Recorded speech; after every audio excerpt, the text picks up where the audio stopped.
Hambamu hanya sampaikan apa yang engkau mau. Karena engkau tahu keadaan hambamu dan tidak ada sesuatu pun yang tersembunyi di hadapan hadirat-Mu. Hamba hanya melakukan apa yang hamba dapat lakukan. Semuanya itu adalah kasih karunia daripada-Mu. Dalam nama Tuhan Yesus, kami mengucap syukur dan percaya. Amin. Saudara, hari ini permulaan saya mau menyampaikan bahwa saya tidak lebih daripada saudara semua. Saya punya kelemahan pun sama, bahkan mungkin saya lebih daripada saudara. Sehingga kerap kali saya itu selalu mengatakan, kenapa sih Tuhan kok engkau pilih orang model kayak begini? Lalu Tuhan mengatakan, aku yang mau, bukan karena kamu. Jadi hari ini saya akan sampaikan, jangan melihat orang. Siapa orang itu hamba Tuhan? Jangan mengatakan bahwa ya engkau begini. Tidak ada yang baik. Dan saudara kan tidak tahu kelemahan-kelemahan saya. Tetapi yang menjadi pokok semuanya sampai seperti ini, di mana Tuhan suka dan di mana Tuhan mau meninggikan, itu hanya karena kasih karunia dan hanya karena Dia yang mau. Jadi hari ini saya mau menyampaikan, mintalah roh pengertian. Karena dengan roh pengertian itu kamu bisa mengerti keadaannya Tuhan, keberadaannya Tuhan, dan keadaan Anda. Dan dengan sikap kita melihat keadaan Tuhan, kita melihat keadaan pribadi kita nanti diberi hikmat, sehingga menanggapinya dan caranya kamu menerima itu tidak dengan gerutuan, kecewa. Karena kerap kali begini, kita mendengar dari orang-orang yang sudah dipakai Tuhan. Kenapa orang yang dipakai Tuhan, dia jatuh dalam perzinaan maupun dalam dosa? Kenapa? Urapannya tetap berjalan. Betul tak? Urapannya tetap jalan tak? Kenapa? Nah ini loh, supaya kamu ini jangan lihat manusia. Semuanya itu karena kasih karunia. Karena Tuhannya yang mau. Sebab saya, karena setelah saya dipanggil Tuhan menjadi hamba Tuhan, itu saya mengalami semua. Jadi permulaan itu yang dinamakan kekecewaan. Dan kerap kali ngomongnya persis kayak hamba Tuhan yang lain. Lah yang jadikan aku begini kan bukan aku toh. Kan aku dijadikan Tuhan kayak begini. Nah, kita kalau ngomong gitu saja, itu sudah ngerutu. Sudah menyalahkan Tuhan. Maka dari itu, kita harus belajar. Yang menjadi pokok masalah yang menyebabkan saya bisa sampai ke tempat ini adalah apa? Cara menilai dan sikap hati permulaan ini yang menetapkan. Ingat, sikap hati permulaan yang menetapkan. Makanya saya kerap kali mengatakan, Tuhan itu kerap kali sadet sanyet seketika Itu yang menetapkan. Makanya pada waktu bangsa Israel disuruh mengintai tanah Kanaan, demikian Tuhan lihat keluhan mereka, ketakutan mereka, kecewaan mereka, langsung Tuhan marah, langsung terjadi hukuman 40 tahun dan semuanya harus mati di padang gurun. Bayangin saudara. Terus ada kejadian yang saya perhatikan di dalam Alkitab. Orang Farisi ahli Taurat, waktu dia ikut melihat Yesus, orang banyak, lalu ada orang yang disembuhkan dari matanya buta, dan orang itu berterima kasih sama Tuhan. Tapi penilaian orang Farisi ahli Taurat pada waktu Tuhan Yesus ngomong gini, aku datang untuk mencari orang sakit, orang buta, dan jadi melihat. Orang Farisi cuma ngomong gini loh, apakah kami juga buta? Nah, dengan omongan begitu, karena dia tahu, dia mengenal, dia tahu Yesus, dan dia mengenal itu siapa. Dengan kata-kata itu, Tuhan bilang apa? Karena kamu merasa kamu melihat, tapi kamu tidak percaya, itu yang menyebabkan dosamu kekal. Bayangin, hanya karena omongan yang seketika mengatakan bahwa apakah aku juga buta, malah dosanya kekal dan pasti masuk neraka. Bayangin saudara, saya sampai pada waktu itu baca itu juga saya lapor, ya Tuhan, siapa yang tidak pernah seperti ahli Taurat orang Farisi itu, yang merasa dirinya mengerti, tahu, tapi tidak bisa percaya. Makanya dari itu saudara, setelah saya itu beberapa puluh tahun, bukan beberapa tahun, berapa puluh tahun dari sejak umur 12 kenal Tuhan, sampai sekarang, saya pun sadar. Dan setiap kali saya katakan, Tuhan, aku tidak bisa hidup di luar Engkau. Jadi kalau saudara mengalami seperti saya dan bisa mengatakan, aku sadar tidak bisa hidup di luar Engkau, bukan berarti loh bahwa kita itu tidak jatuh dalam dosa. Jadi jangan dengan pengertian firman kita membatasi. Tidak bisa. Karena pandangan Tuhan, penilaian Tuhan, bukan pandangan dan penilaian kita. Maka dari itu, kita ini karena waktunya sudah sangat singkat, kita harus hidup dalam dikatakan hineni. Terima saja apapun yang kejadian buat kamu, terjadi buat kamu, jangan protes, jangan mengeluh, tapi mengucap syukur. Memang kamu belum tahu kenapa hal itu harus terjadi, tapi kamu pasti akan tahu bahwa ujung-ujungnya itu kasih Tuhan luar biasa. Ini saya alami.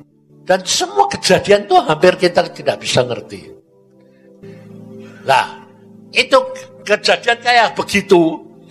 Itu kalau saudara ngalami, saudara bisa tanya gini, mengapa dibiarkan? Padahal saya mau khotbah, mau berdiri sini. Ya toh? Mau melayani, menyiapkan diri. Tapi kenapa itu terjadi? Tuhan bilang apa? Ya biasa. Karena apa? Kamu kan sudah tua. Jadi kalau tuh mau apa dari dalam tuh tidak bisa ditahan. Makanya saya katakan seperti itu. Kerap kali itu Tuhan tuh suka gurau. Tapi guraunya itu cara Tuhan menanggapi sama saya yang ngalami itu beda, saudara.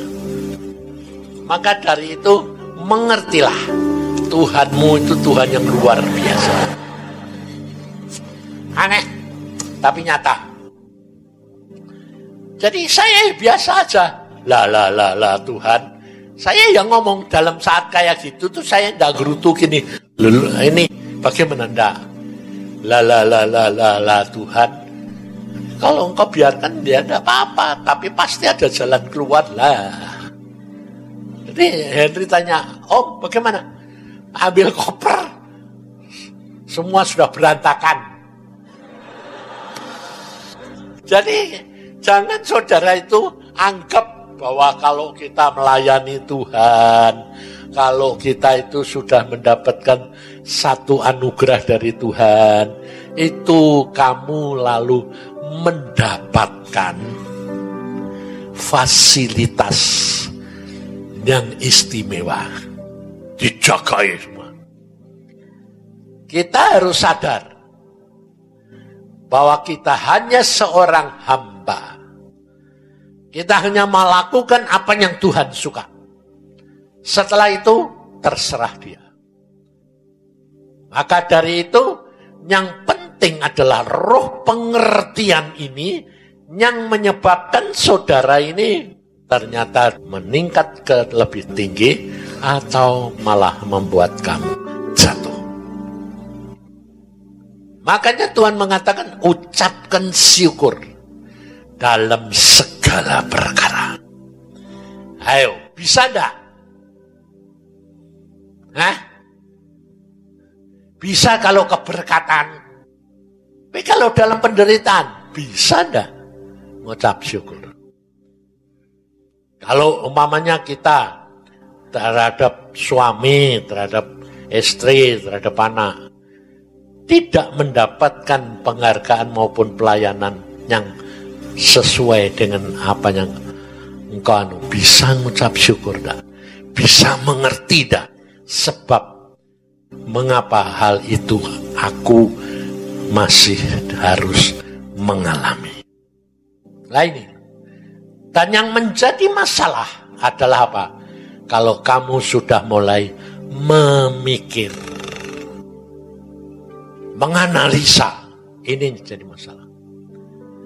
Karena demikian engkau memikir dan mencari solusinya, kamu tidak akan ketemu.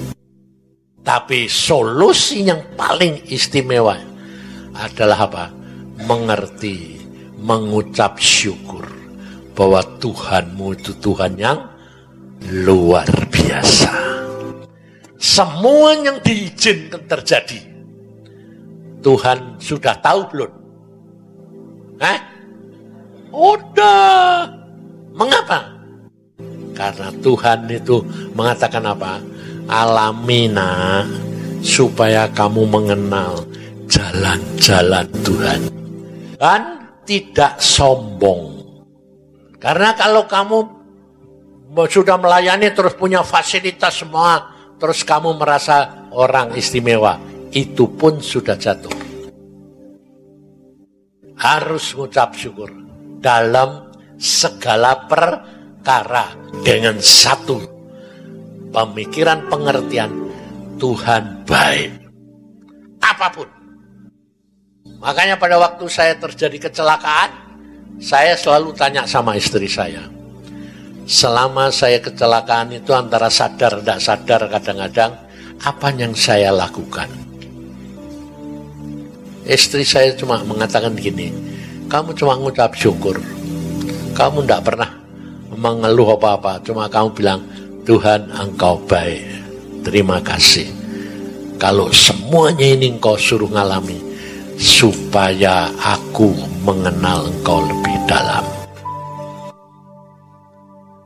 Dan kalau istri saya memperhatikan, istri saya ini orangnya kan lembut, orangnya itu semua itu baik gitu.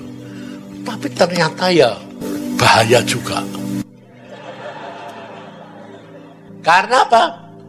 Karena pada waktu saya diantara sadar tidak sadar itu mainan guling. Karena waktu kecil saya itu seneng helikopter dan tidak pernah bisa punya. Tapi gede-gede ini sekarang kan setelah jadi hamba Tuhan ini kan ada mainan helikopter yang sungguh-sungguh bisa terbang.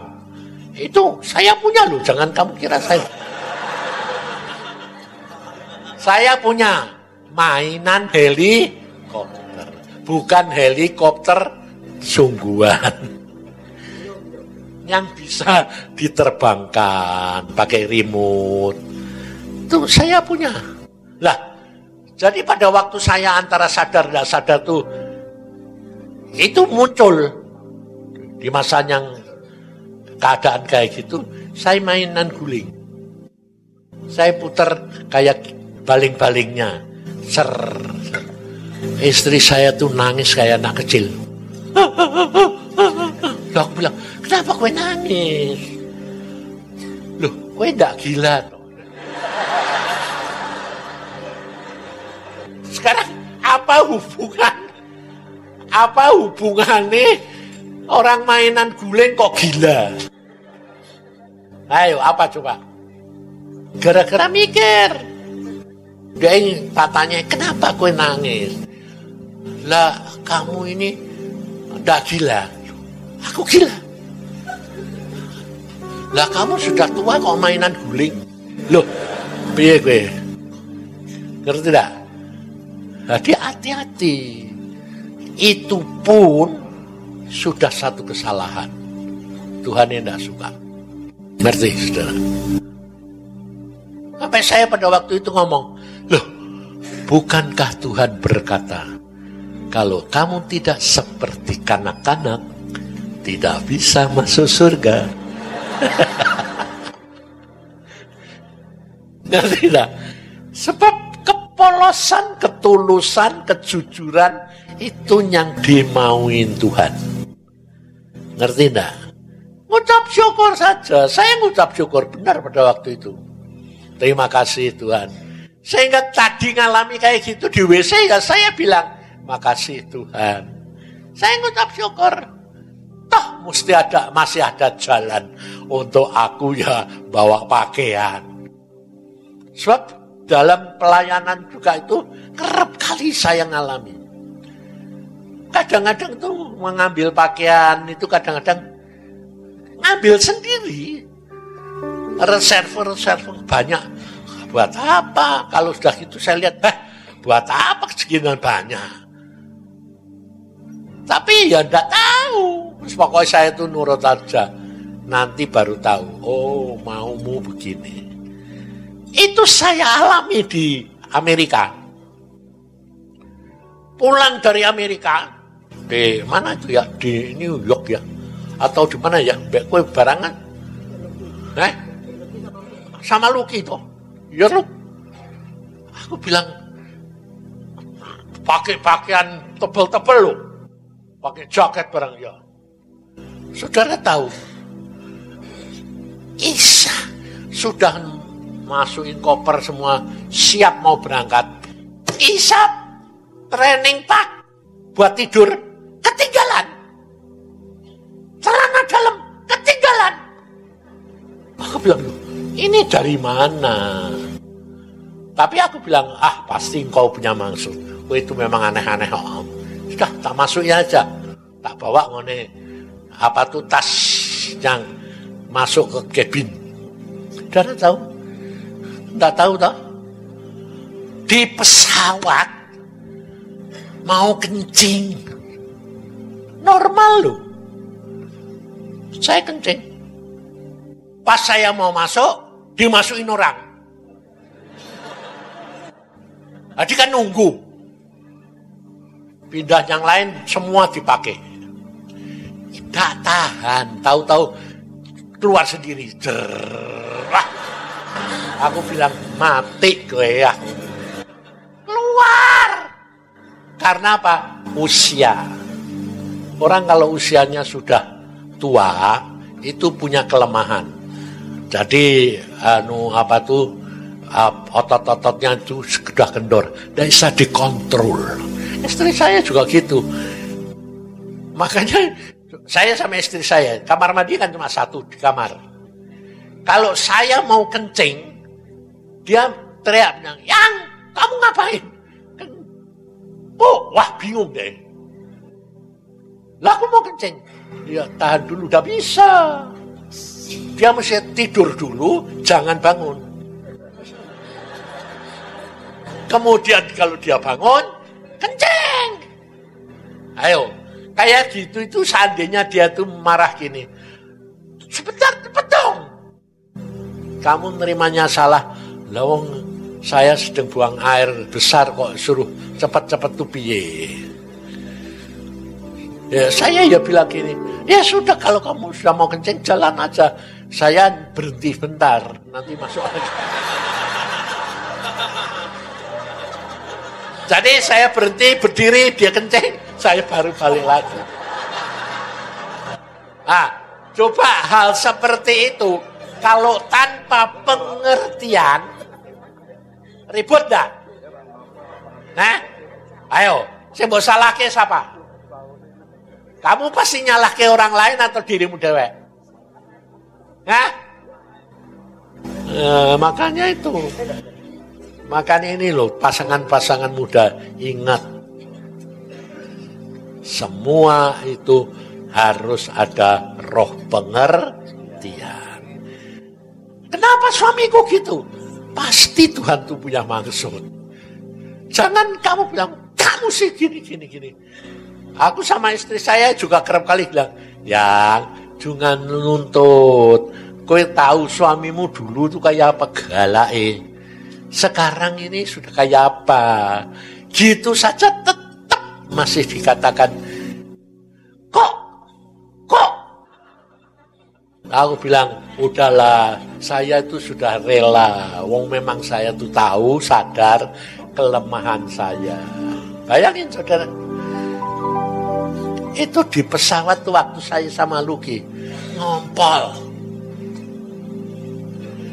terbang dari Amerika ke Jakarta. Berapa jam? 20 jam. Aku bilang, Tuhan ini piye? Ini tidak bisa ditahan. Ini keluar dewek, ini bagaimana? Puasa semua. Terus akhirnya pada waktu itu ada Denny ya. Ada Denny. Den. Tahu. Ada apa-apa? Ini piye? Kenapa? Ngompol. Waduh. Lah terus piye, Pak? Dia ya bingung loh. Nah, celana dia ambek celana aku lain.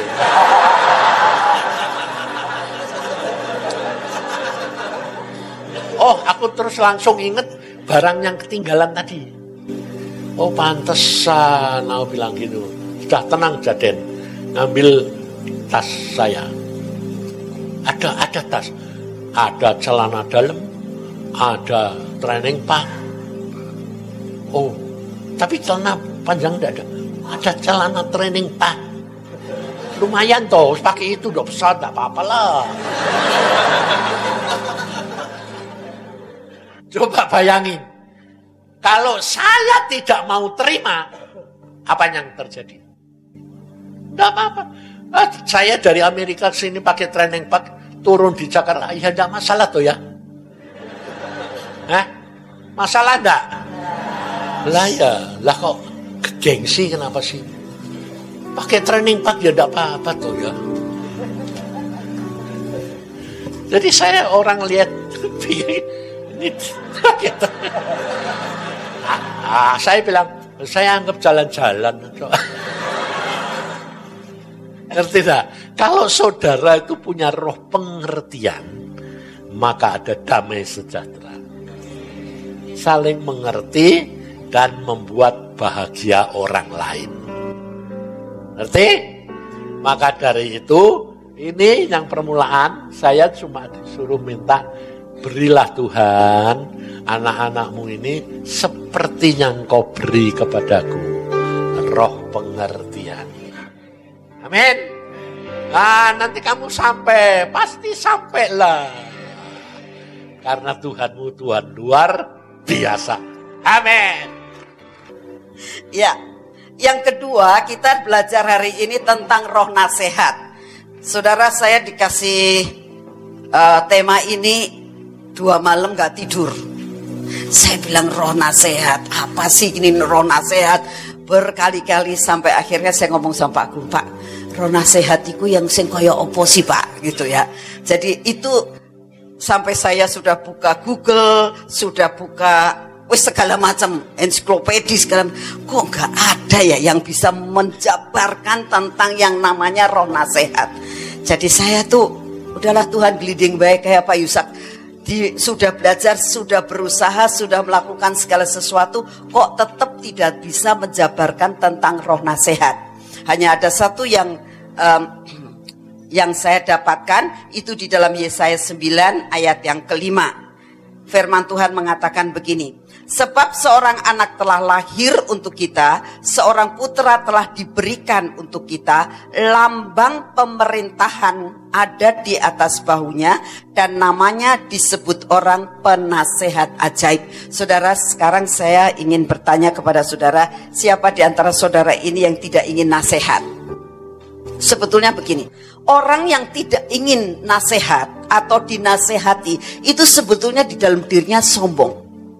Dan sombong itu adalah sesuatu hal yang paling tidak disukai oleh Tuhan. Jadi sebetulnya yang Tuhan inginkan kita belajar punya sikap hati yang selalu mengatakan bahwa semua yang ada dalam diri kita, semua yang ada dalam pikiran kita, semua yang ada di sekitar kita, dan itu merupakan suatu prinsip dalam hidup kita, itu belum tentu benar. Dan itulah sebabnya kita perlu yang dinamakan roh nasihat, saudara. Dan di sini dikatakan tidak ada penasehat yang lebih luar biasa kecuali Yesus Kristus Tuhan. Nah, bagaimana sih caranya supaya kita itu bisa membuka diri kita supaya benar-benar roh nasihat itu selalu ada di dalam hidup kita, dan selalu diberikan kepada kita. Kita baca di dalam Mazmur 103. Mazmur 103 ayat yang ke-7. Firman Tuhan mengatakan ini. Tuhan telah memperkenalkan jalan-jalannya kepada Musa dan perbuatan-perbuatan kepada orang Israel. Nah, kenapa Tuhan itu memperkenalkan jalannya? Ini sebetulnya sama dengan Tuhan memberikan banyak nasihat, jalan-jalan yang harus dijalani oleh Musa. Tapi kepada bangsa Israel, Tuhan itu hanya memberikan semua kemuliaannya ditunjukkan. Semua apa yang diperbuat oleh Tuhan, orang Israel ditunjukkan. Tetapi terhadap Musa, Tuhan itu memperkenalkan, dikenalkan. Nah, ini loh jalanku, ini loh jalanku, karena dialah penasehat yang ajaib. Saudara, kalau kita tidak minta, maka sekitar kita itu kadang-kadang memberikan nasihat yang membuat kita bisa tergelincir. Oleh karena itu setiap kali kita minta kepada Tuhan, cari kehendak Tuhan. Seringkali Pak Yusa kan ngomong gini, tanya Roh Kudus, tanya Roh Kudus, sebab Roh Kudus itulah penasehat ajaib yang selalu bisa memberikan petunjuk-petunjuk kepada saudara dan saya. Saya punya pengalaman, saudara, di mana sangat-sangat tipis yang namanya apa yang kita dapatkan dari luar, apa yang menjadi prinsip kita, itu kadang-kadang gak sesuai dengan apa yang Tuhan mau. Kita perlu yang dinamakan penasehat yang ajaib. Saya punya pengalaman, saudara. Saudara tahu saya seorang notaris dan saya sudah pensiun ya. Saat menjelang pensiun, saya itu mulai berpikir, wah saya sebentar lagi sudah pensiun ya. Lalu saya berpikir gini, wah saya kerja apa lagi nih sekarang gitu ya. Tapi waktu saya dapat perpanjangan 2 tahun, Tuhan sudah bilang kamu perpanjang nak 2 tahun. Nah, saya sudah perpanjang 2 tahun, stop, sudah selesai. Dan Tuhan ngomong sudah selesai nak sekarang. Saudara, pada saat Tuhan mengatakan sudah selesai, saya nurut. Karena itulah penasihat ajaib yang memberitahukan kepada saya, yang mengerti masa depan saya, yang sangat mengerti apa yang akan Tuhan berikan kepada saya di depan saya. Tidak ada seorang pun yang bisa menjamin saya, hanya Tuhan yang bisa menjamin saya. Jadi saya nurut, saudara. Nah, sudah nak, selesai. Nah, selesai, saudara.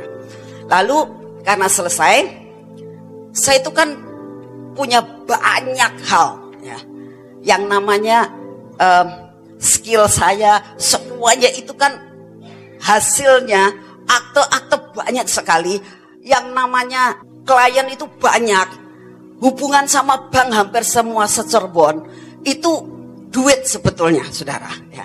Tapi itu sudah gak tak pikirkan karena saya tahu mau selesai nak, selesai sudah. Lalu saya tuh berdoa, Tuhan ini sekarang dikasihkan siapa? Nah Tuhan bilang kasihkan keponakan kamu. Nah sudah, saya kasihkan dengan gratis, saudara. Ya, semua kasihkan, klien tak kasihkan, bank-bank semua tak kasihkan. Nih semuanya. Setiap kali saya bilang kamu sekarang ke tempat notaris ponakan saya ya, semua saya kasihkan gratis, nggak pakai bayar. Sampai suatu saat, karena saya belajar nurut Tuhan, saudara. Suatu saat saya ini ke tempat salah satu notaris yang suaminya meninggal. Nah ya, nah suaminya meninggal, saya layat ke situ. Lalu dia nanya sama saya, Nan, kamu sudah pensiun kan? Iya, mau pensiun. Terus barang-barang kamu gimana? Gitu. Oh, tak kasihkan ponakannya saya. Hah? Kenapa? Nah saya kan gak bisa ngomong Tuhan suruh begitu kan gak bisa. Karena dia bukan ikut bahtera tanya-tanya Tuhan begitu. Jadi saya harus bijaksana. Saya bilang iya. Saya bilang iya. Lalu dia bilang bodoh kamu tuh. Saya tuh diem aja. Kamu tuh caranya begini. Kantormu tuh kan sudah punya nama 35 tahun loh, tahu gak? Saya diem aja. Klien kamu banyak ya. Kamu cari aja notarisnya gak laku gitu. Yang baru cokolkan di situ, kamu tetap ngantor. Nanti kamu minta 50%, kan kamu tetap dapat penghasilan. Saya diam saat itu. Ya. Diam, saudara. Saya tidak menjawab iya dan saya tidak menjawab tidak. Saya pulang, saudara. Saudara tahu, itu nasihat secara manusia cengli enggak? Cengli. Bener kan? Nasihatnya bener gitu. Tapi dia bukan penasehat ajaib. Ya. Sampai di rumah saya tidak bisa tidur. Akibat ada penasehat yang lain. Saudara, jadi hati-hati kalau orang minta nasihat. Ya. Saya sebetulnya tidak minta nasihat, tapi dia menasehati. Itu membuat saya tidak bisa tidur. Saya gak bisa tidur. Tak pikir ada benernya juga ya. Ada benernya terus berpikir seperti itu. Karena apa? Karena duit, saudara. Jadi saya pikir, wah, pagi-pagi saya bilang, saya minta ampun sama Tuhan. Tuhan cuma tanya gini, kamu tadi malam kok gak tidur? Nah, Tuhannya tahu loh ya. Saya malu sekali. Tapi saya tetap 4:30 bangun. Saya nggak berani kalau pokoknya nggak bisa tidur 4:30 tetap bangun, nggak bilang Tuhan aku tadi malam nggak bisa tidur Tuhan, saya nggak mau ketemu engkau. Nggak, saya tidak berani seperti itu. Saya tetap bangun, saya tetap masuk kamar doa. Pertanyaan yang pertama Tuhan katakan, tadi malam kok kamu nggak bisa tidur? Malu sayanya. Saya bilang ya Tuhan ampuni saya. Terus Tuhan ngomong gini, siapa yang menentukan masa depanmu? Engkau Tuhan. Kamu masih butuh duit? Saya nggak berani jawab, saudara. Ya, saya nggak berani jawab. Saya bilang butuh. Nanti Tuhannya marah. Ya. Saya bilang Tuhan, ampuni saya. Saya cuma minta ampun aja Tuhan. Saya minta ampun karena saya mendengar nasihat yang lain. Ampuni saya Tuhan. Jadi terus kamu gimana? Aku tetap mau ikut engkau. Kamu eman-eman enggak? Enggak Tuhan. Saya bilang cabut semua yang ada dalam diriku. Semua apa yang nasihat-nasihat yang masuk dalam hidup saya Tuhan, Kau cabut semuanya. Dan saya mau mengikut Engkau. Apa yang Kau katakan, aku mau ngikutin. Selesai saudara. Itu rasanya hilang semuanya saudara. Dan saya katakan, Tuhan, Engkau penasihat ajaib. Saudara, setiap apa yang kalian mau putuskan, ya, itu pasti kamu tanya, kalau gini gimana ya? Kalau gini gimana ya? Kalau gini gimana ya? Sering saudara tanya sama yang lain-lain, ya. Pada orang-orang yang menurut saudara itu berpengalaman, ya. Tapi ingat, ada satu yang namanya penasehat ajaib. Datang kepada penasehat ajaib, maka Tuhan akan memberikan jalan-jalan. Dikatakan Tuhan akan memperkenalkan jalan-jalannya kepada kita. Nah, jalan yang Tuhan berikan adalah jalan yang paling luar biasa, saudara. Sungguh. Dan saya mau bersaksi, sesudah saya ikut Tuhan, artinya sudah lepas, nggak cari duit secara kantor, saudara. Saudara tahu, dengan saya banyak duduk diam di bawah kaki Tuhan, saya mau katakan, kepekaan saya mulai bertambah. Saya lebih suka sekarang dengan duduk diam dalam kamar doa saya. Saya lebih suka untuk banyak berbicara dengan dia. Banyak perkara yang dia tunjukkan kepada saya. Dan itu tidak bisa dibeli dengan uang. Akibat daripada ketaatan, dia akan memberikan petunjuk jalan-jalan yang harus dipilih. Saudara, saat menghadapi perkara-perkara yang luar biasa, menghadapi perkara-perkara yang saya rasakan cukup sedih di dalam hidup, ya. Suatu saat Tuhan bilang, bikin sekolahan, beli tanah. Wah, nasihatnya banyak, saudara. Harus begini, harus begitu, harus begini, harus begitu. Aduh Tuhan, saya jadi pusing. Karena kadang-kadang terus mulai yang nasihatnya, kamu sih sekarang gak kerja, nanti siapa yang bakal nunjang, siapa yang bakal kalau kekurangan duit, siapa yang bayar. Itu terus banyak, saudara. Kalau dulu kan kamu waktu bangun Gracia kan, kamu masih di kantor, duitnya banyak, kamu bisa gini-gini. Sekarang kalau mau ke sekolahan begini, siapa yang bakal bayar? Aduh, pusing. Saya bilang, stop. Saya bilang gitu. Satu saat, pada saat kita deal, ada beberapa yang mengatakan, Ibu Nani berani nawar dapat duit dari mana? Wis diem. Aku bilang, diem. Saya butuh kamu dukung saya. Saya tidak butuh nasihat. Saya bilang, karena itu sangat meruntuhkan. Saya tidak tahu, tapi saya percaya saya mau berjalan dengan apa yang Tuhan mau, saudara. Itu yang terus berjalan dan berjalan. Dan sampai dengan detik sekarang, Tuhan tidak pernah tinggalkan. Sekalipun tidak pakai duit saya, ya. Tapi Tuhan tidak pernah meninggalkan kita. Ada satu penasehat ajaib. Penasehat ajaib akan membuat semua jalan-jalan Tuhan itu akan ditunjukkan kepada saudara dan saya. Tapi kalau kita tidak mau, kita dengerin orang lain, itu sangat berbahaya. Saudara tahu, saat-saat ini saudara, banyak sekali, ya, itu tuh sangat membudaya. Sekarang kalau kita, kalau kamu tidak seperti itu, nanti tidak ikut zaman misalnya. Ini tergantung kita sebagai orang tua. Apakah kita melarang anak itu, ataukah kita membiarkan karena kita mendengar nasihat orang lain. Dengar hari ini roh nasihat itu yang kita minta dari Tuhan, supaya kita sebagai orang tua, kita sebagai anak-anak Tuhan, kita bisa menasihati anak-anak dengan baik. Kita bisa memberikan suatu solusi yang berkenan di hati Tuhan. Sekali lagi, minta penasehat ajaib yang memberikan kepada saudara dan saya suatu nasihat yang sungguh-sungguh berkenan di hati Tuhan. Amin. Saudara, saya dapat tugas untuk menjelaskan roh keperkasaan. Saya secara pribadi merasa tidak memiliki itu. Tetapi tadi pada waktu kita berdoa dan tentang gerbang, saya berdoa tadi, dan Tuhan berikan gerbang kesetiaan, di mana Tuhan katakan bahwa walaupun kita tidak setia, Tuhan tetap setia. Firman itu sangat memberkati saya.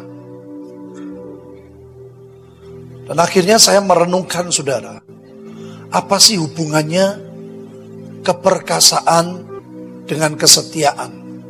Saudara, saya mengaku dengan jujur. Bahkan pada waktu saya mau menikah dengan istri saya cerita tentang siapa saya, hidup masa lalu saya. Pada waktu saya cerita, saya sampai kaget, sampai diam. Saya bilang, pikir, sungguh-sungguh inilah hidup saya. Dan Tuhan menilai itu adalah keperkasaan, saudara. Karena saya bisa cerita apa adanya. Dan itu juga yang membuat semua masa lalu hidup saya itu dikalahkan oleh keperkasaan yang dari Tuhan melalui kesetiaannya. Kalau saya bukan pengen output, tapi pengen kentut. Salah satu kelemahan saya, sudah bisa tanya Pak Yusak. Dulu kita retreat di Delft, saya tidur dengan beliau sama Pak Yusak. Dalam satu malam, saudara, itu saya mengeluarkan petasan berkali-kali. Dan saya lihat Pak Yusak tuh bolak-balik berapa kali dia bangun berlutut. Waduh, saya jadi merasa bersalah, saudara. Saya pikir karena petasan saya membuat beliau bangun berlutut. Saya belum sempat minta maaf. Cuman pikiran saya macam-macam. Karena hari itu panitia bilang kita kumpul jam 5. Jam 5 kurang beliau sudah di situ. Saya datang telat 5 menit. Dan Pak Yusak nangis. Tuhan berkata, kenapa kamu tidak setia dalam perkara kecil? Janji jam 5, tapi lebih dari jam 5. Waduh, saudara, itu saya nangis. Saya pikir itulah perdamaian. Saya sudah minta ampun. Begitu beliau khotbah, saudara, dia bilang, saudara, saya tidur dengan Petrus Hadi. Ngentut terus, aduh. Saya mukanya merah, gak bisa khotbah, saudara. Saya bilang, aduh Tuhan. Tapi saudara percayalah, saya selama duduk saya tadi gak kentut. Ya, kalau khotbah saya pernah. Waduh, khotbah saudara. Aduh, udah mau kentut. Aduh, mau kentut. Saya lihat pendetanya di belakang, zaman dulu kan gitu. Aduh, saya bingung. Saya tahan, gak tahan. Keluar, tapi saya pukul dengan keras. Pendetanya dilihat, dia pikir saya marah, saudara. Saya bilang, oh dia gak tahu. Terima kasih Tuhan, Engkau melindungi saya. Roh keperkasaan itu turun. Jadi kalian jemaat Temanggung harus tahu ya, kalau saya lagi gebrak harus tahu. Nggak jujur katanya saudara. Habis bingung saya waktu itu lihat belakang. Kalau pernah mules kenapa? Saya di Padang, saudara. Di Padang itu kan makannya pedes-pedes. Jadi begitu khotbah, aduh, sebelah, saudara, nyanyi dulu. Wah, saya orangnya bingung, baru khotbah 15 menit, nyanyi dulu. Nah, saya pulang sebelah saudara, tadi saya mules. Jadi semua ketawa, saudara. Kenapa saya bisa belajar terbuka? Saya diwarnai banyak, saudara. Saya melihat contoh hidup dari seorang hamba Tuhan yang bernama Yusak Cipto. Dari tahun 80, saya kenal beliau, saya sering datang ke persekutuan. Saya melihat, saudara, bahwa keperkasaan yang dari Tuhan itu melalui hal-hal yang kecil, saudara. Dan saya belajar kepada beliau bagaimana segala sesuatu tanya Tuhan. Nah, dulu saudara, buat saya ada sebuah pertimbangan yang sulit untuk saya bisa mengikuti. Maksud saya begini, kalau ada 2 pilihan atau lebih dari 1, saya bilang, itu kan tanya Tuhan. Tapi kalau nggak ada pilihan, yang gak usah tanya Tuhan. Saya dulu sering begitu saudara, bertanya, berdebat. Contohnya saudara, ini sebuah pengalaman dan itu merubah paradigma hidup saya. Pada waktu itu Pak Yusak pelayanan di Tegal, terus diteruskan ke Temanggung. Jadi hari Jumat ada persekutuan di Tegal, Jumat malam saya berangkat ke Temanggung. Begitu mobil saya sampai di Weleri, di kota saudara, itu lampu mati.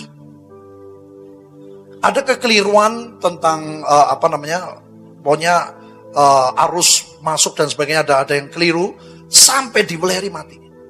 Jadi buat saya tidak ada pilihan. Buat saya, kalau saya belok kanan itu dari Weleri ke Temanggung, zaman itu saudara, aduh gelapnya bukan main. Sampai orang kalau lewat malam di situ banyak yang takut. Kalau naik mobil malam takut, sepi dan tidak seramai sekarang. Jadi buat pikiran saya tidak ada pilihan lain kecuali saya harus nginep di Weleri. Karena untuk meneruskan ke Semarang juga bahaya karena tidak ada lampu. Jadi saya tanya kepada beliau. Saya panggil Om waktu itu. Om, ini harus nginep di Weleri. Dia tahu lampunya mati. Mobil saya lampunya mati. Untuk belok kanan, saya bilang itu jalannya sepi, gelap, dan mobil jarang lewat situ. Kalau malam saudara pernah terjadi ada perampokan dan sebagainya, pokoknya orang takut lah. Saudara, saya kaget jawabannya. Dia bilang, takon Tuhan sih. Buat saya itu mengejutkan. Karena buat saya itu bukan pilihan. Karena untuk takon Tuhan. Jadi kalau takon Tuhan kan berarti bisa nginep, bisa meneruskan perjalanan kan. Nah kalau meneruskan perjalanan saudara itu kira-kira jam 11 malam. Gak ada bengkel. Jadi paling aman buat saya bijaksana kalau saya cari penginapan di Weleri, besok bangun pagi ke bengkel, selesai meneruskan ke Temanggung, masih keburu karena kebaktian Sabtu sore dan Minggu. Itu pikiran saya. Jadi pada waktu beliau takon Tuhan saya tuh terkejut saudara. Buat saya nggak bisa terima. Saya bilang, Om, kalau tanya Tuhan dan Tuhan berkata terus, gimana caranya? Nyetir malam jam 11 tanpa sinar. Saudara, dia bilang, wis lah takon Tuhan sih. Jadi pada waktu mobil berhenti saudara, dia bilang, ya sudah Om sing tanya. Aku mah gak tanya, mumet buat saya. Lah buat saya gak masuk akal saudara untuk meneruskan perjalanan. Tapi begitu berhenti, dia bilang, Pat, terus saya nyetir. Hah? Nyetir? Kemana? Ya Temanggung. Waduh, buat saya saudara itu pengalaman yang belum pernah terpikirkan. Nyetir mobil di malam gelap tanpa lampu. Dia ngomong, kau di center ora? Oh no. Oh ya. Jadi saya rada berbesar hati. Jadi beliau sudah tua, tangannya gini saudara, keluar. Oh. Tapi senternya kan senter kuno kan. Jadi ada angin saudara, jadi nggak rapet. Baru berapa menit, cedek lah. Om, piye itu mati? Tenang baik. Aduh, saya bilang, iki pendeta hamba Tuhan ini siji ini memang repot ini. Saya bilang, saudara, akhirnya saya bilang, tunggu mobil. Ada mobil lewat, kita ikutin. Mobilnya ketakutan. Dikira kan rampok toh kita. Saya bilang, waduh. Saudara, tapi hari itu saya sungguh-sungguh. Itu pengalaman yang merubah hidup saya. Saudara, apa yang terjadi? Itu mendadak seperti ada kayak ada sinar lah. Tapi sebetulnya bukan waktunya terang bulan, tapi ada sinar sedikit. Saudara, saya hanya setir melihat garis. Kalian tahu ya, di jalan tuh ada marka, ya ada marka, ada garis putih-putih. Lain itu saudara.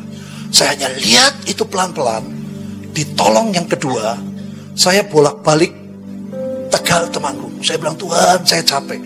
Tapi Tuhan mengajar saya kesetiaan.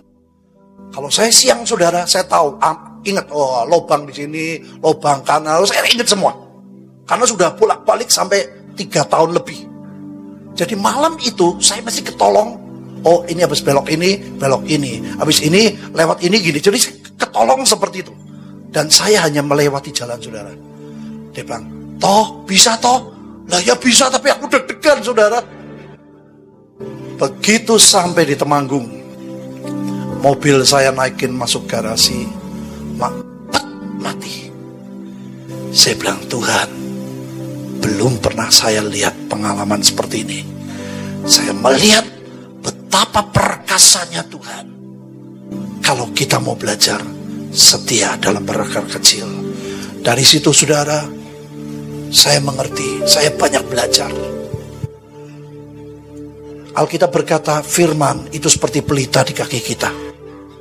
Nanti pada waktu semua gelap, saudara, hidup kita hanya dituntun oleh firman Tuhan. Itu saya lihat garis putih, hanya remang-remang. Tapi itulah pegangan saya. Saya lewati waktu demi waktu, menit demi menit, akhirnya sampai ke tujuan. Saya bersyukur sebelum saya kenal beliau, dari pertama kali saya bertobat, saya baca Alkitab tiap hari. Ada dorongan begitu kuat, saya baca Alkitab setiap hari. Makanya saya bilang sama anak-anak saya, begitu dia mulai bisa baca Alkitab, saya bilang, Vincent, Victor, Grace, baca Alkitab. Saya bilang, kenapa Pak baca? Nanti kamu kenal Tuhannya Papa, Tuhan yang merubah hidup Papa. Itu karena firman. Dan saya tahu, saudara, keperkasaan itu bertambah kalau kesetiaan yang dari Tuhan kita izinkan bertambah dalam hidup kita. Amin. Kami berdoa, Tuhan, Engkau yang memberikan kepada kami roh keperkasaan. Ada banyak kelemahan dalam hidup kami. Ada banyak hal-hal yang gelap di depan kami. Berikan kami roh keperkasaan yang Kau berikan kepada hamba-Mu, Pak Yusak. Berikan kepada kami. Dan kami tahu, Tuhan, berikan kami juga kesetiaan. Roh kesetiaan. Saya ingat sekali pada waktu Pak Yusak tahun terakhir, dia berkata, saya tidak pelayanan di Temanggung. Biasanya beliau tidak pernah orang minta doa, dia panggil saya, dia tumpang tangan, dia berikan, katakan, aku berikan kau roh kesetiaan. Saya bersyukur kepada Tuhan. Itu yang menambahkan keperkasaan Tuhan dalam hidup kita. Tuhan, berikan kami roh kesetiaan. Engkau sudah bukakan kami gerbang kesetiaan. Dan terus bawa kami dalam setia yang perkara yang kecil. Dan kami juga setia dalam perkara yang besar. Sampai Kau beri kami jaminan kuat untuk menyelesaikan semuanya sampai garis akhir. Demi nama Tuhan Yesus, semua yang percaya, katakan amin. Sekarang bagian saya adalah bicara roh hikmat. Mari kita lihat Amsal pasal yang ke-8. Amsal pasal yang ke-8. Saya mau ajak Anda melihat mulai ayat yang pertama. Dan saya akan baca dulu sampai dengan ayat yang ke-29. Anda akan melihat betapa hebatnya yang namanya roh hikmat ini kalau turun dalam kehidupan kita. Nanti kita akan belajar sebetulnya ini apa, bentuknya seperti apa. Lihat dulu Amsal pasal 8, mulai ayat yang pertama. Bukankah hikmat berseru-seru dan kepandaian memperdengarkan suaranya? Di atas tempat-tempat yang tinggi di tepi jalan, di persimpangan jalan-jalan, di sanalah ia berdiri. Di samping pintu-pintu gerbang, di depan kota, pada jalan masuk, ia berseru dengan nyaring. Hai para pria, kepadamulah aku berseru, kepada anak-anak manusia, kutujukan suaraku. Hai orang yang tak berpengalaman, tuntutlah kecerdasan. Hai orang bebal, mengertilah dalam hatimu. Ayat yang ke-6, Anda perhatikan ini. Dengarlah, karena aku, siapa aku ini? Hikmat, roh hikmat itu. Karena aku akan mengatakan perkara-perkara yang dalam. Kita banyak mendengar, diajar untuk punya kedalaman. Hanya kalau roh hikmat menguasai kita, Anda akan dikenalkan kepada perkara-perkara yang dalam. Dan akan membuka bibirku tentang perkara-perkara yang tepat. Karena lidahku mengatakan kebenaran, dan kefasikan adalah kekejian bagi bibirku. Segala perkataan mulutku adalah adil. Tidak ada yang berbelat-belit atau serong. Semuanya itu jelas bagi yang cerdas, lurus bagi yang berpengetahuan.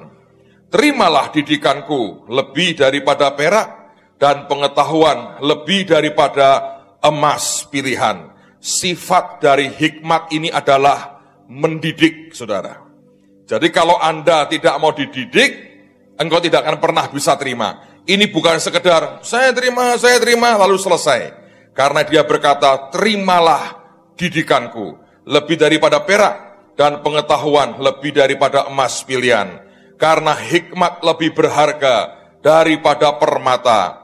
Apapun yang diinginkan orang tidak dapat menyamainya. 12.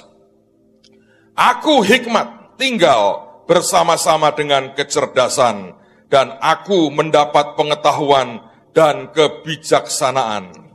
Takut akan Tuhan ialah membenci kejahatan. Aku benci kepada kesombongan, kecongkaan, tingkah laku yang jahat, dan mulut penuh tipu muslihat. 14, Anda perhatikan. Padaku ada nasihat dan pertimbangan. Akulah pengertian. Padakulah, apa saudara? Kekuatan. Saya mau ulang lagi, ajaib. Dia mengatakan, padaku ada nasihat dan pertimbangan. Akulah pengertian. Padakulah kekuatan. Karena aku, para raja memerintah, dan para pembesar menetapkan keadilan. Karena hikmat. Karena aku, para pembesar berkuasa, juga para bangsawan dan semua hakim di bumi. Aku mengasihi orang yang mengasihi aku, dan orang yang tekun mencari aku akan mendapatkan aku. 18. Kekayaan dan kehormatan ada padaku, juga harta yang tetap dan keadilan. Buahku lebih berharga daripada emas, bahkan daripada emas tua. Hasilku lebih daripada perak pilihan. Aku berjalan pada jalan kebenaran, di tengah-tengah jalan keadilan, supaya kuwariskan harta kepada yang mengasihi aku, dan kuisi penuh perbendaraan mereka. 22, Tuhan telah menciptakan aku sebagai permulaan pekerjaannya, sebagai perbuatannya yang pertama-tama dahulu kala. Sudah pada zaman purbakala aku dibentuk, pada mula pertama sebelum bumi ada, sebelum air samudera raya ada, aku telah lahir. Sebelum ada sumber-sumber yang syarat dengan air, sebelum gunung-gunung tertanam, dan lebih dahulu daripada bukit-bukit, aku telah lahir. Sebelum ia membuat bumi dengan padang-padangnya, atau debu dataran yang pertama. Ketika ia mempersiapkan langit, aku di sana. Ketika ia menggaris kaki langit pada permukaan air samudera raya. Ketika ia menetapkan awan-awan di atas, dan mata air samudera raya meluap dengan deras.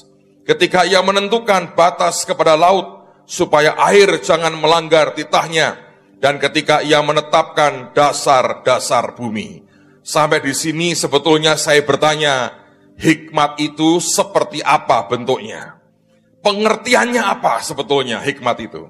Saya mau teruskan ayat yang ke-30 sampai dengan ayat yang ke-36. Saya bacakan dulu bahasa Indonesianya. Aku ada sertanya sebagai anak kesayangan.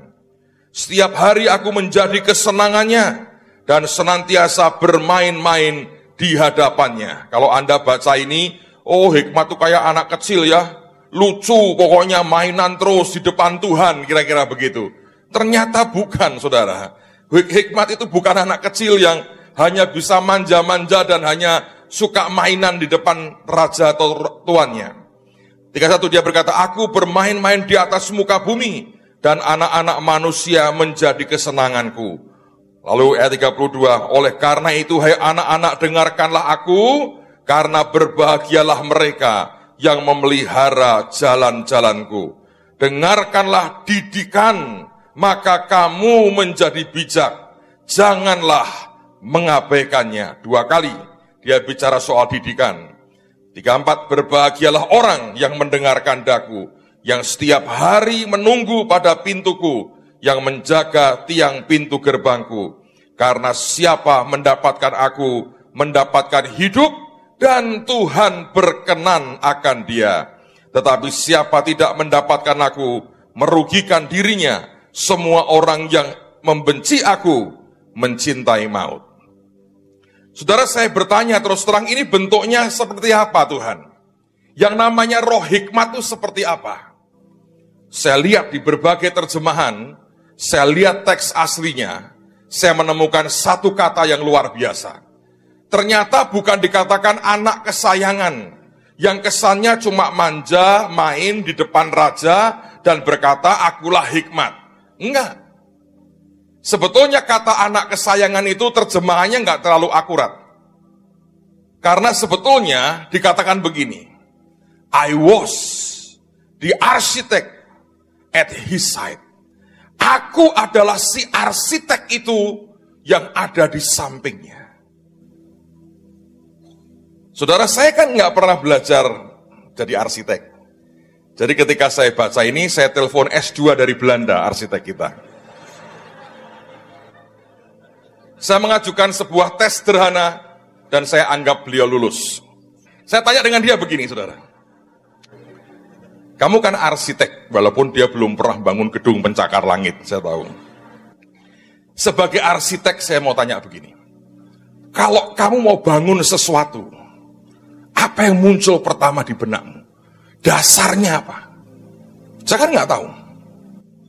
Saya pernah tanya ke seseorang, jawabannya panjang lebar. Oh, ada unsur ini, unsur ini, unsur ini.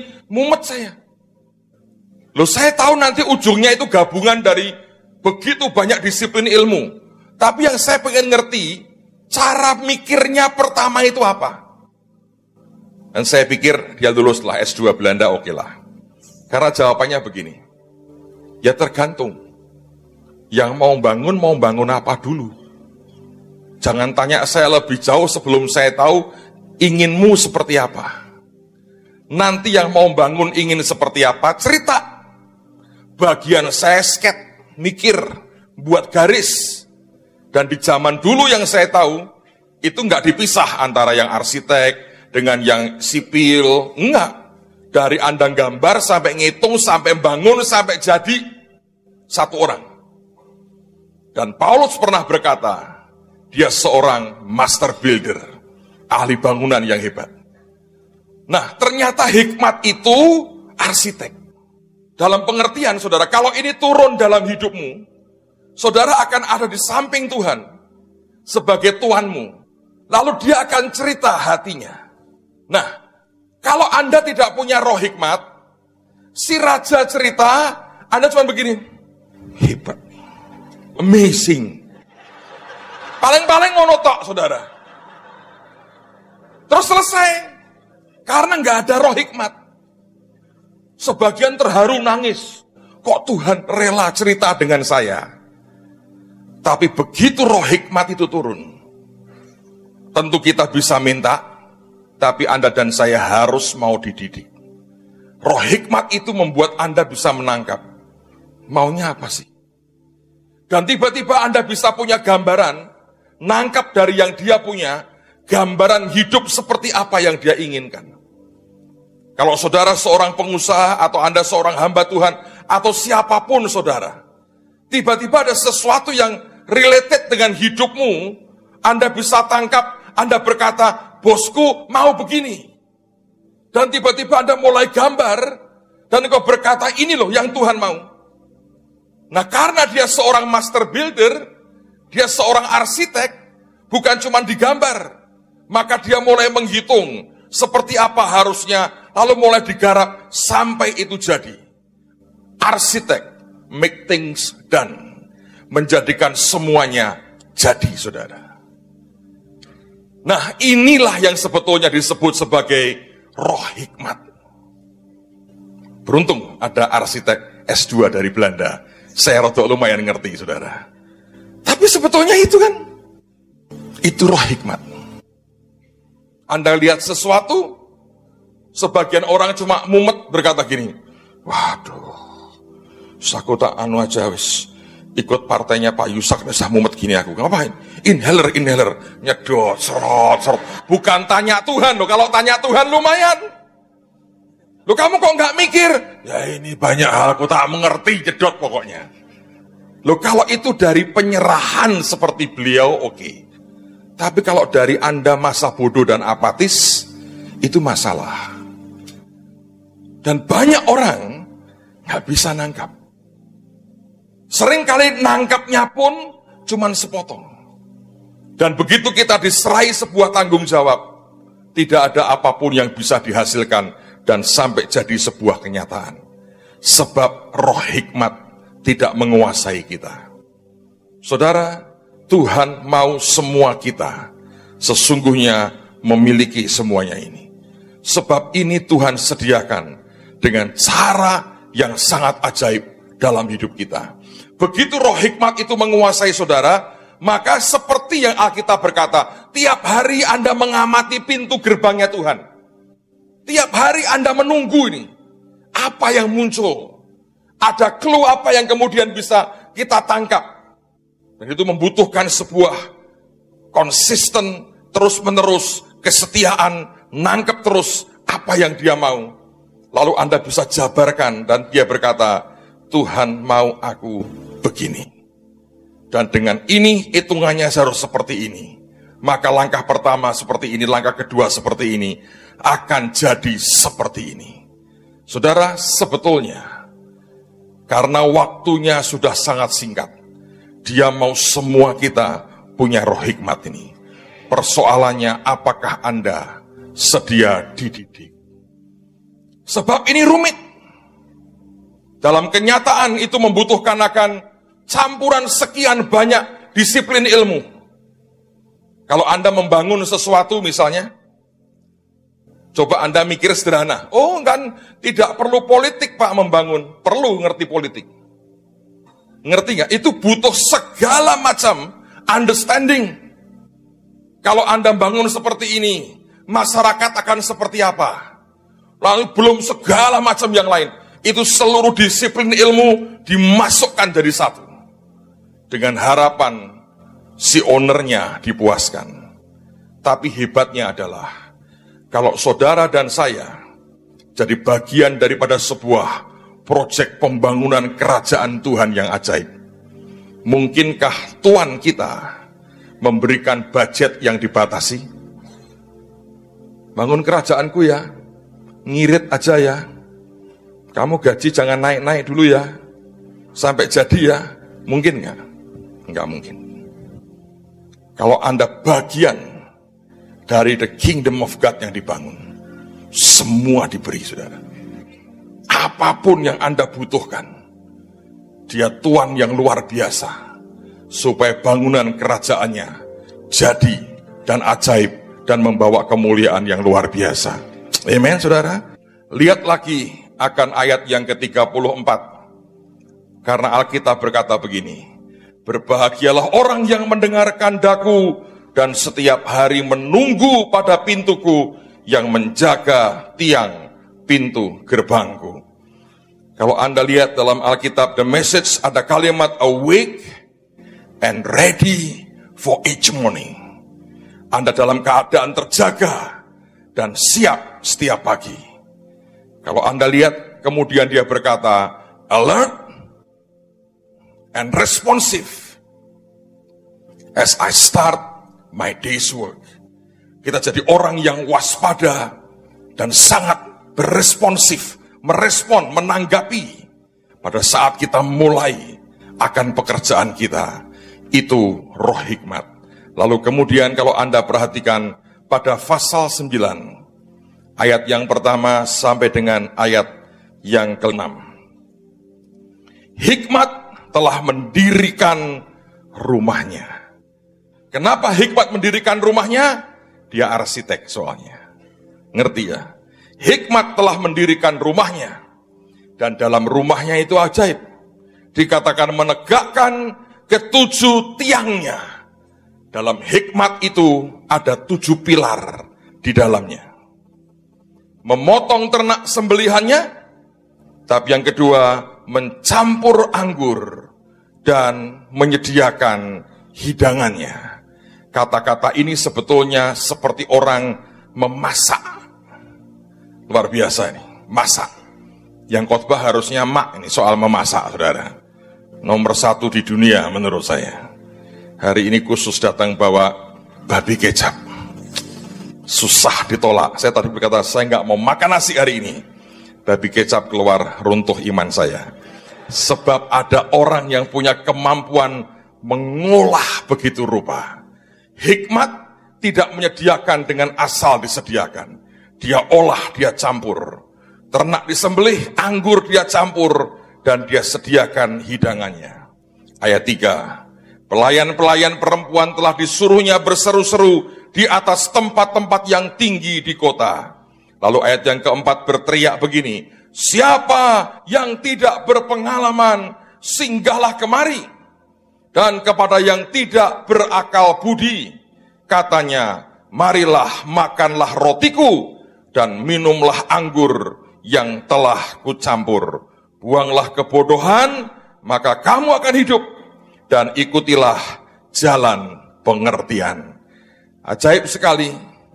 Dia berteriak, are you confused about life? Apakah engkau bingung dengan kehidupan?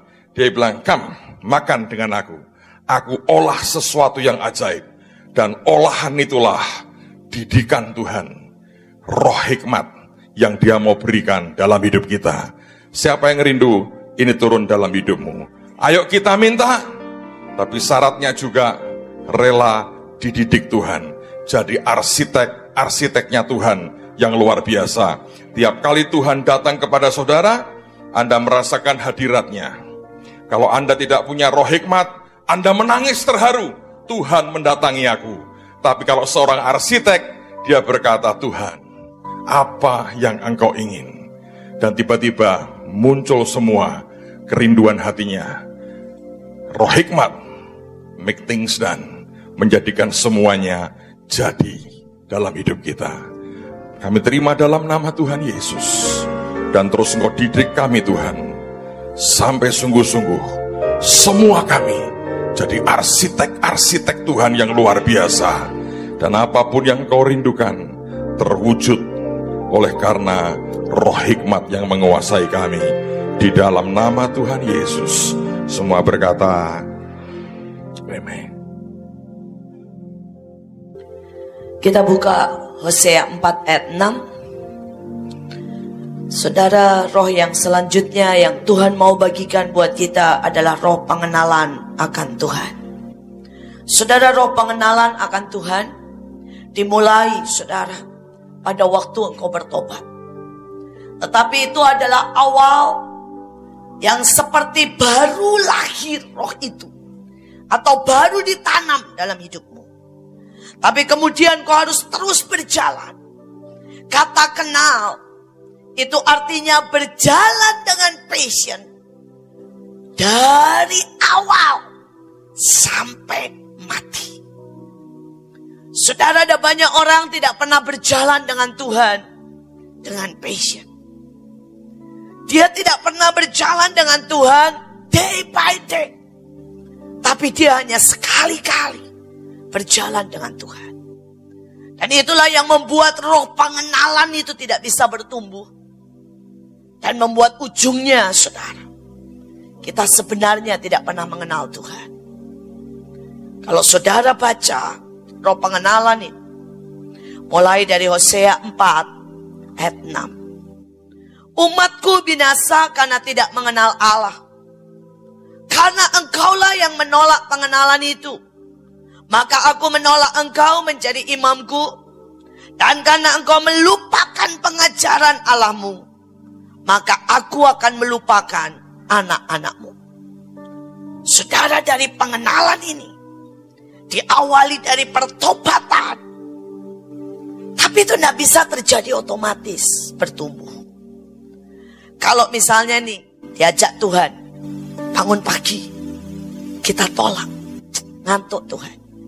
Itu sudah nolak roh pengenalan.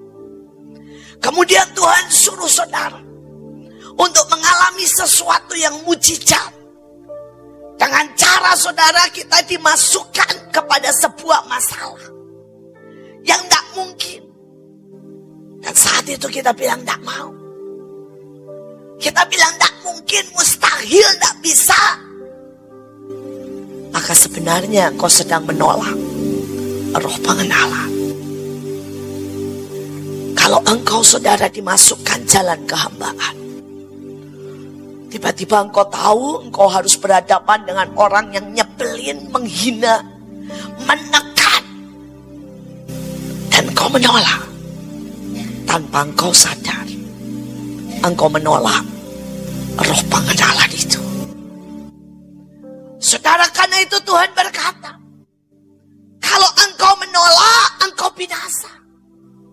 Ujungnya sebenarnya kita mulai menentukan jalan kita sendiri. Dan kita tidak pernah jalan bersama Tuhan. Roh pengenalan adalah kerinduan untuk saudara jalan sama Tuhan. Ada di mana dia berada. Kenal itu sangat dalam. Suami istri bisa tidak kenal. Orang tua dan anak bisa tidak kenal anaknya. Pengenalan itu butuh waktu. Dan butuh saudara bertumbuh. Karena ada banyak orang saudara kenal Tuhan cuma di luar. Sekali lagi, Tuhan ajarin saya tentang pengenalan itu sangat banyak. Ini simple aja saudara. Seberapa engkau mengenal suamimu, seberapa engkau mengenal anakmu, seberapa engkau mengenal istrimu. Saya pernah buat tes. Buat tes saudara buat suami istri yang sudah menikah lebih dari 10 tahun. Dan hasilnya mengerikan saudara. Waktu ditanya saudara, ini salah satu tanya, makanan kesukaan suamimu dan makanan kesukaan istrimu. Dua-duanya mesti ngisi sendiri-sendiri terus dicocokin. Makanan kesukaan. Ini ada keluarga yang ajaib sekali. Yang istrinya nulis begini, makanan kesukaan suamiku tempe, saudara. Terus suaminya nulis, makanan kesukaanku, ya dia kan, udang. Udang sama tempe kan jauh banget saudara. Kecuali ada tempe rasa udang. Ya. Terus kemudian saya adu, sengaja saya adu. Saya bilang gimana ini, satu tempe satu udang. Terus istrinya langsung ngamuk bilang begini, kenapa tiap hari minta tempe? Jadi saya pikir kamu suka tempe. Terus kata suaminya gini, loh saya tiap hari minta tempe karena murah, bukan karena suka. Saudara bisa ngerti parahnya? Gak kenal. Ini sudah 15 tahun menikah. Jawabannya udang dan tempe. Kemudian pertanyaan kepada suami istri yang lain. Saya nanya kepada suaminya, warna kesukaan istrimu. Terus kemudian si suami nulis biru muda. Terus istrinya nulis sendiri kan, warna kesukaanku pink. Saya adu lagi. Gimana mungkin pink dan biru muda bisa sama ya? Kecuali Anda buta warna. Saudara yang suaminya gantian yang marah. Kamar kita biru muda, spray kita biru muda, kamu barusan beli piring biru muda. Bagaimana kamu bisa ngaku kamu suka pink? Istrinya bilang begini, aku punya suami dan 4 anak laki-laki. Coba bayangkan kalau di rumah pink spray pink, piring pink. Aku kasih biru muda karena anak kita 4 laki-laki. Tapi aku sukanya pink. Sekali lagi, tanda tidak kenal. Saudara, ada begitu banyak. Kenal itu bisa sangat detail. Saudara, hari ini ya, seandainya nih, di depan saya ada 3 anduk. Dan anduk itu dipakai sama siapa saja. Tapi ada 1 anduk yang dipakai oleh Stephen. Saya bisa tahu. Begitu saya cium, saya akan tahu. Ini baunya Stephen. Kenapa? Kenal. Itu cuma 1 kenal. Kenal bau. Betul kan? Tapi belum tentu saya kenal hatinya. Belum tentu saya kenal, saudara. Maaf kata, pacarnya. Belum tentu loh. Di UPH siapa tahu ada yang disembunyiin pacarnya. Saya nggak tahu. Loh, belum tentu. Jadi pengenalan, saya cuma mau berkata, pengenalan itu sangat luas. Pengenalan itu sangat luas. Kalau saudara merasa saudara kenal Tuhan, begitu saudara merasa, seringkali itu berhenti, stuck. Tapi kalau setiap hari saudara bilang, Tuhan taruh aku di hatimu, bawa aku kemana kau pergi, ajari aku, maka saudara akan makin kenal. Makin kenal. Saudara, dan sejujurnya saya mau berkata, itu saya lakukan bukan cuma pagi. Tiap kali duduk, berdiri, setiap kali lagu bunyi, tarian, semua. Saya nanya, Tuhan, ajari aku. Kenal seleramu. Kenal maumu. Contoh aja saudara, Tuhan yang bilang sama saya, nanti waktu khotbah tidak usah pakai jubah. Hanya nanti setelah itu selesai khotbah pakai jubah. Saya duduk di situ nyembah enggak pakai jubah. Tuhan cuma ngomong gini, tentara kan harusnya berjaga ya. Saya sudah ngerti. Saya langsung bilang, jubahku. Tuhan mau bilang begini, oke, saya biarkan semuanya. Tapi hari ini tanggung jawab di pundakmu. Dan jangan lepaskan jubah. Kalau saudara tidak kenal dia, dia nanya tentara harusnya berjaga, saudara bisa mikir begini, oh, ada apa ya, serangan apa? Tapi karena saya kenal Tuhan, dia ngomong begitu, saya tahu dia mau saya pakai jubah. Hari ini, sepanjang hari ini, tanggung jawab saya. Saya berdoa saudara kenali Tuhanmu. Kenali Tuhanmu. Maka saudara akan lihat ada sesuatu yang sangat ajaib. Pada waktu Mahanaim dibuat awal-awal sekali, dia bilang begini, kamu mau terima favor, kemudahan. Saya mau sedikit ingatkan, kenapa 7 roh ini harus ada dalam hidup saudara. Saya masih ingat tawaran Tuhan 13 tahun yang lalu. Pada waktu kami memulai Mahanaim, Tuhan bilang, nah, kamu mau favor, kemudahan, di mana sebelum kamu minta, itu sudah ada. Sebelum bahkan kamu butuh, aku sudah bukakan jalan. Tuhan bilang, aku akan bawa engkau dalam sebuah kemudahan seperti jalan tol. Terus saya bilang, engkau di mana? Tuhan senyum. Aku tidak ada di situ, tapi aku beri favorku. Saya tanya, engkau di mana? Saat itu dia senyum. Dan dia bilang, aku ada di 5 roti dan 2 ikan. Sangat tidak cukup. Tapi aku buat mujizat untuk itu menjadi cukup. Aku ada di tengah badai. pada saat banyak orang akan menyerang seperti badai, aku akan berdiri di situ dan badai itu akan reda. Aku ada saat tidak ada orang yang memberi persembahan rutin,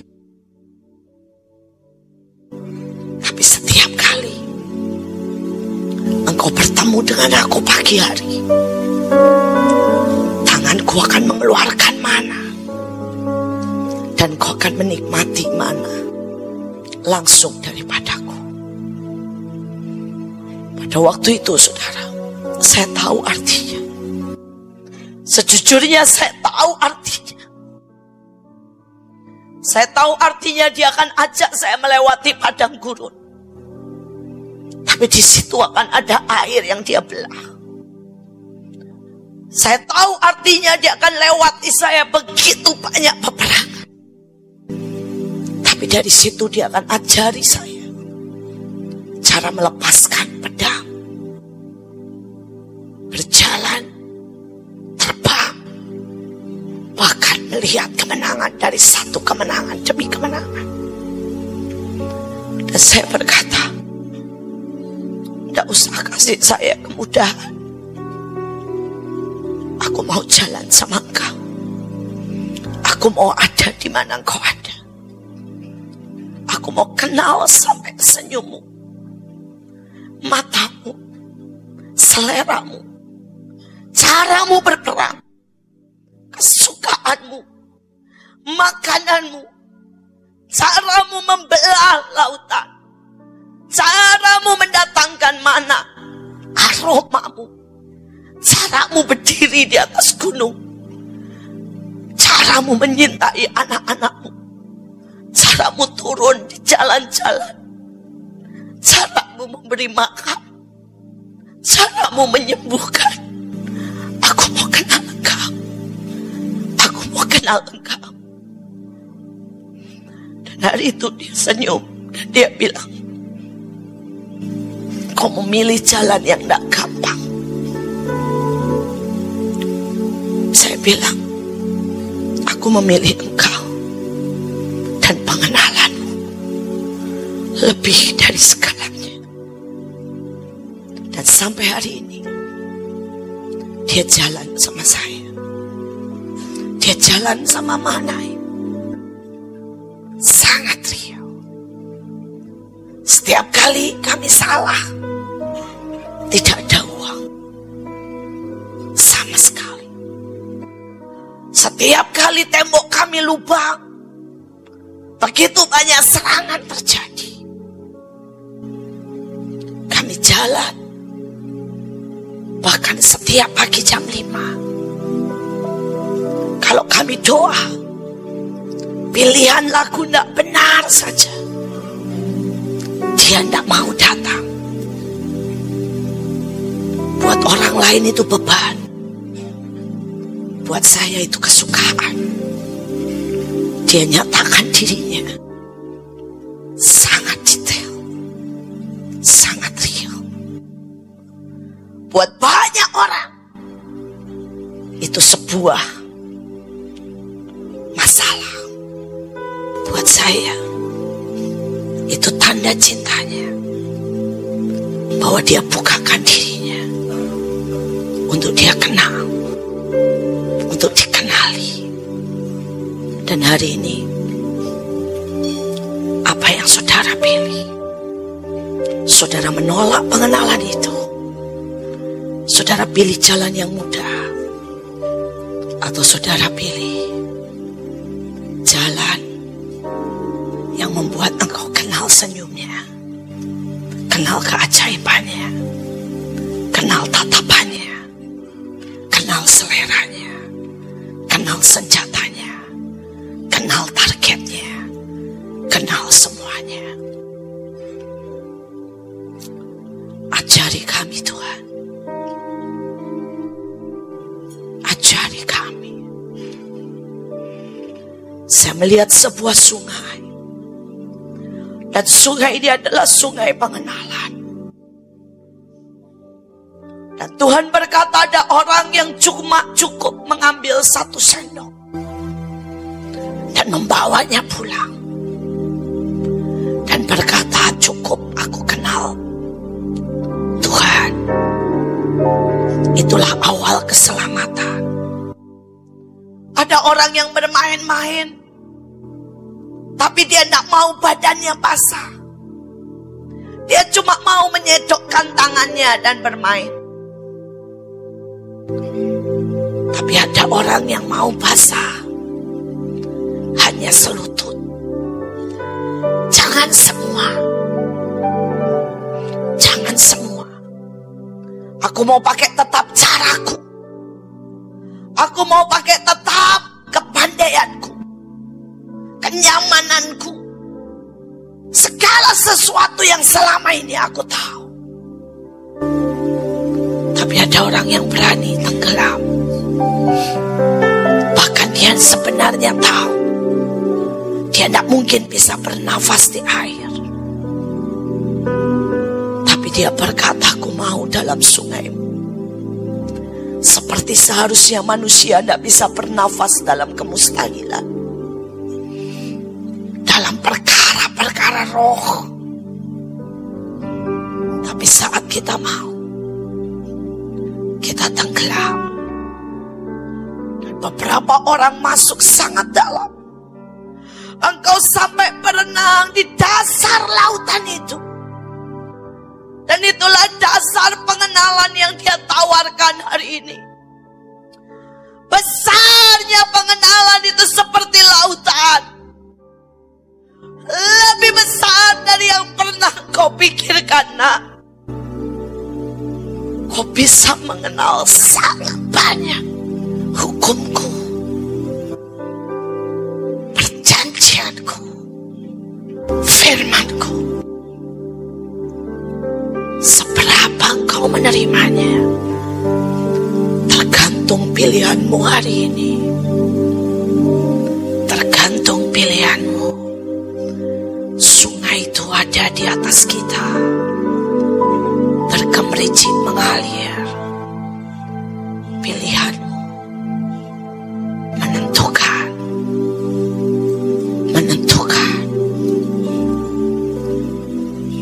Biar setiap orang menentukan pilihannya. Menentukan pilihannya. Seberapa engkau mau kenal Tuhan.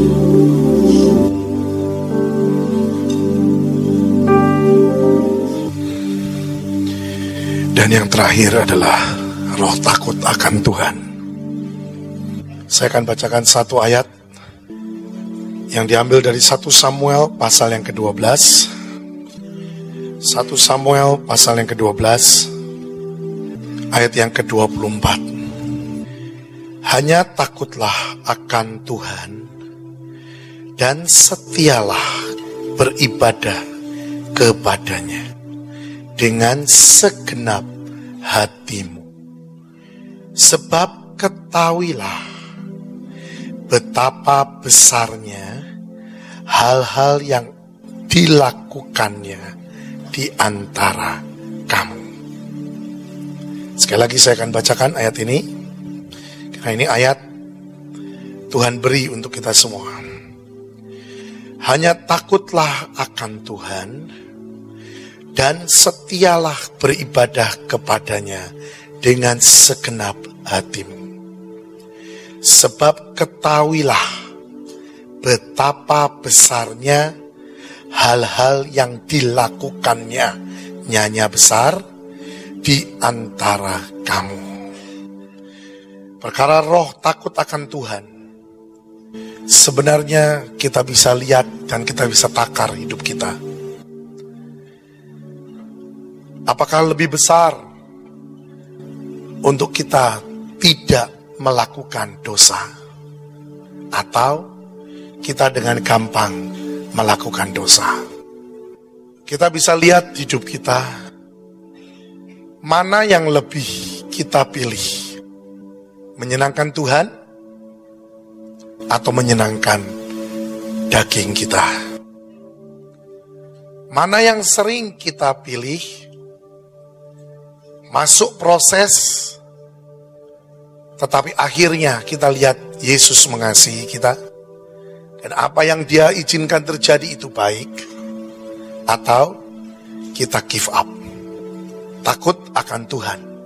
Sepertinya gampang. Tetapi saya katakan itu hanya anugerah. Manusia jatuh atau terpeleset seringkali bukan dengan batu besar, justru dengan batu yang kecil. Seringkali kita berkata dalam hidup ini, wah kalau yang perkara besar-besar gampang, pasti aku memilih Yesus. Tapi dalam perkara-perkara yang kecil, yang disepelekan,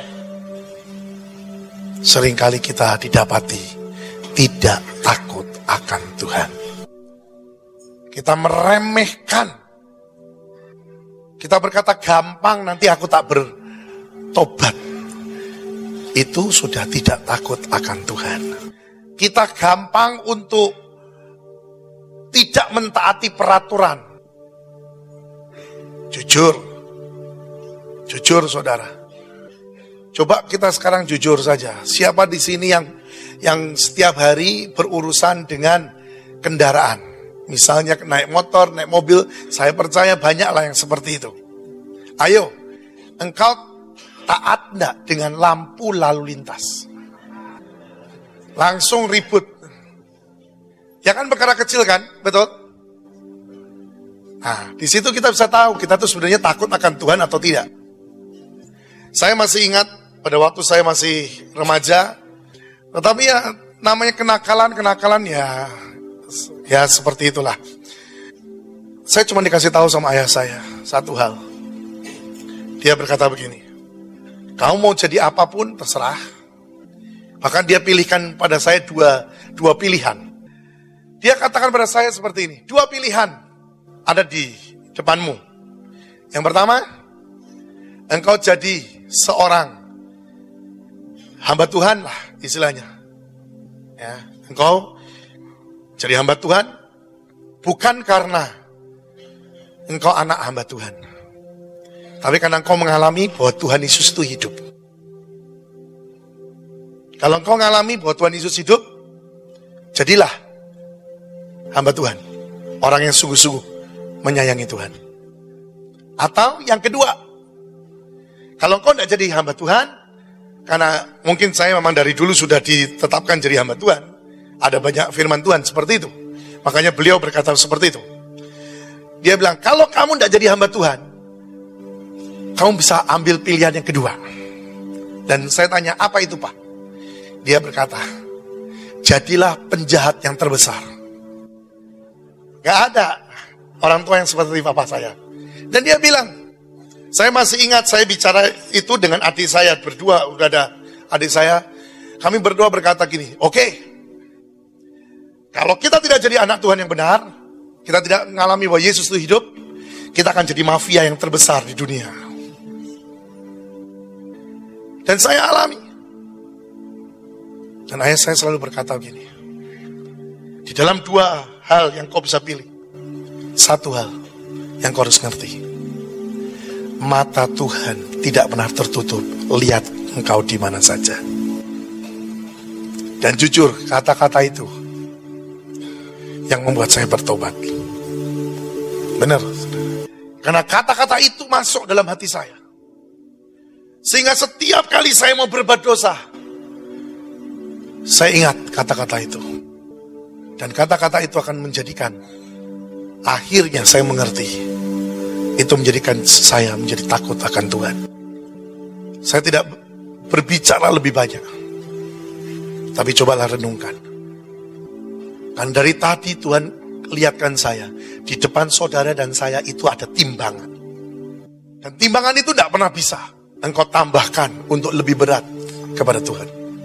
Dan timbangan itu akan berbicara, sebenarnya engkau orang-orang yang takut akan Tuhan, atau engkau orang-orang yang mencintai dirimu sendiri lebih daripada segalanya. Engkau bisa pelayanan, engkau bisa sibuk setiap hari, tapi bukan orang yang takut akan Tuhan. Itu bisa. Kenapa? Karena saya alami. 12 tahun saya sudah buang. Saya setiap hari pelayanan, tapi saya tidak orang yang takut akan Tuhan. Jadi perkara takut akan Tuhan, itu bukan teori. Itu sesuatu yang kau bisa mengerti. Takut akan Tuhan. Perkara simpel saja. Tadi rambu-rambu lalu lintas. Engkau tidak taati, ujung-ujungnya sebenarnya engkau tidak takut akan Tuhan. Saya tidak ngomong banyak, tapi cobalah lihat introspeksi dirimu. Tuhan tadi ngomong, bahwa kalau kita takut akan Tuhan, maka Tuhan akan ajak kita mengalami kejadian-kejadian yang luar biasa. Dia akan bawa kita, karena dia berani mempercayakan sesuatu pada kita. Seberapa engkau takut akan Tuhan, sebesar itu pun Tuhan akan berjalan bersama dengan engkau. Renungkan akan hal ini. Saya tahu semua karena anugerah. Tapi bukan kita orang-orang yang hanya buka tangan dan terima. Tapi kita juga harus belajar berjuang bersama dengan Roh Kudus. Kita pun minta diproses sama Roh Kudus untuk kita dimampukan untuk bisa takut akan Tuhan.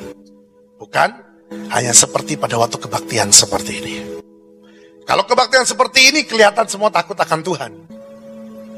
Tapi coba pada waktu kita hidup di dunia, apakah kita takut akan Tuhan? Yang matanya itu melihat kita tidak pernah tertutup. Yang satu ketika kita harus bertanggung jawab setiap apa yang sudah diberikan dan dipercayakan kepada kita.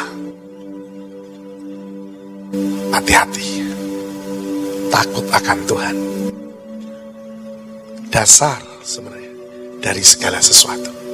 Tuhan akan bawa kita ke dalam satu keajaiban, glory to the glory. Mari saudara renungkan dan mulailah belajar. Dan kita minta supaya takut akan Tuhan itu ada dalam hidup kita. Mari kita berdoa. Yesus, berikan kami anugerah Tuhan. Mari Roh Kudus, berikan kami anugerah, kemampuan untuk kami bisa takut akan Tuhan. Agar kami taat atas apa yang Kau percayakan pada kami. Kami taat atas apa yang Kau sudah berikan dalam hidup ini. Mari Tuhan, berikan, anugerahkan kepada kami. Karena kami merasa kami tidak mampu. Hanya Engkau yang memampukan. Saya lihat seperti buah kecil-kecil. Seperti buah kersen turun. Seperti buah kersen turun. Masuk pada tiap pribadi. Tetapi berbeda-beda. Ada yang nerimanya satu, ada yang nerimanya banyak. Tergantung engkau mengerti tidak perkara takut akan Tuhan. Tergantung di mana engkau merendahkan hati dan berkata, aku mau Tuhan. Aku tahu aku tidak mampu. Tapi aku mau Tuhan. Oh Yesus, materaikan semuanya Tuhan. Materaikan semuanya Tuhan. Dalam nama Yesus.